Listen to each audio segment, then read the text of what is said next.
What's up, man? We are in there. We are within. Ose Sunday day. Ose festive. Woo! Knock knock. Festive. We are here. Hey, festive. We are here. Hey guys. Hey, so if you wanna get within and up dying like Mudi over here, here's some safe drinking tips from the third space. Welcome back, Alex and Phil as usual, and we're hopefully going to give you a few tips that will help you out this December. Obviously a lot of drinking is going to happen, so here's our take on it.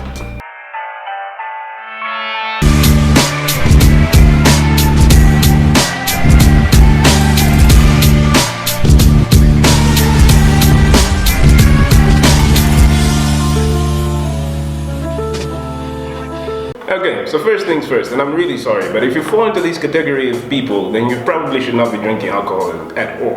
And here are a few reasons why not. So Phil, if I'm underage, should I be drinking? Probably not. Underage drinking is illegal. What if I'm pregnant or currently breastfeeding? You should not be drinking while you're pregnant or breastfeeding because alcohol can be teratogenic to the fetus. This means it can cause harm to the baby. Terrible idea. What if I'm on medications like antibiotics?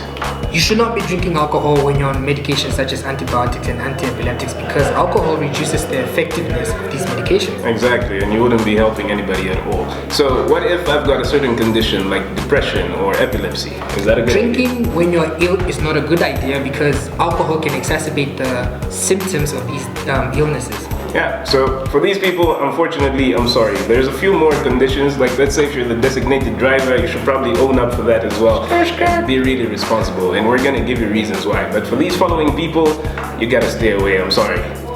Okay, so knowing your limits. So there's two things we want you guys to remember about knowing your limits. The first one is the blood alcohol concentration. So the blood alcohol concentration is the amount of alcohol you're recommended to have per unit per 100 mils of blood. Yeah, and in Namibia, the blood alcohol concentration limit is 0.05%. It's important because you're not allowed to drive at or above this level. And this is for obvious reasons. The second value we want you to know is what a standard drink means and knowing how many standard drinks you've had.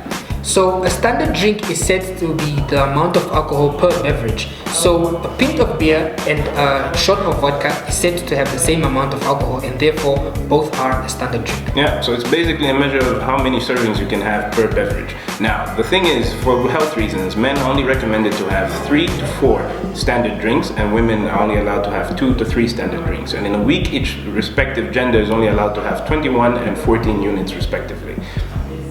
So it's very, very important to note the amount of alcohol you're supposed to have pertaining to your age, race, and sex, as well as body weight. Especially because we're all different people and these things all determine what your blood alcohol concentration can be like. Now, since we're being responsible, it's important to remember there are certain apps you can use to actually measure your blood alcohol concentration and your standard drinks. We'll link a few in the description below.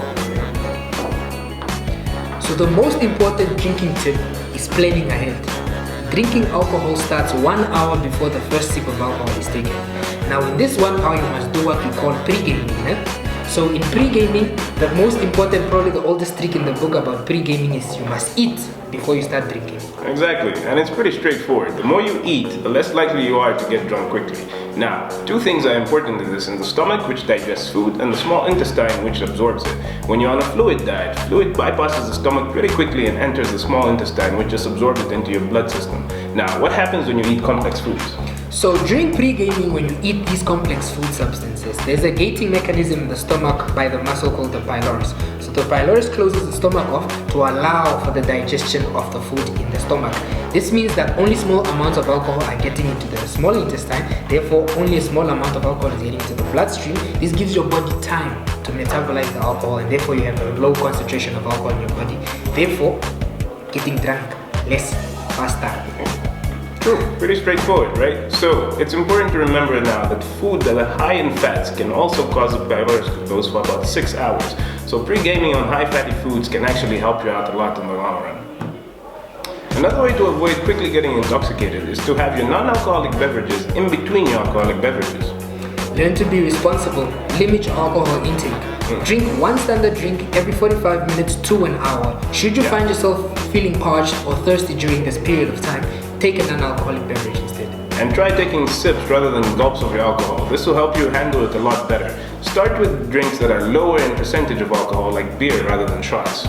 You see, the reason for drinking slower is so that you do not overwhelm your liver. Your liver can only metabolize 14 grams of alcohol, which is the amount of alcohol contained per standard drink. And this is within an hour, so try to slow it down. Science. Alright, so in summary, here are a few things to avoid. Avoid drinking on an empty stomach. Again, guys, avoid drinking on an empty stomach. Yeah, and don't take drinks you don't know. Stop mixing alcohol. No punya punya tas and backstories.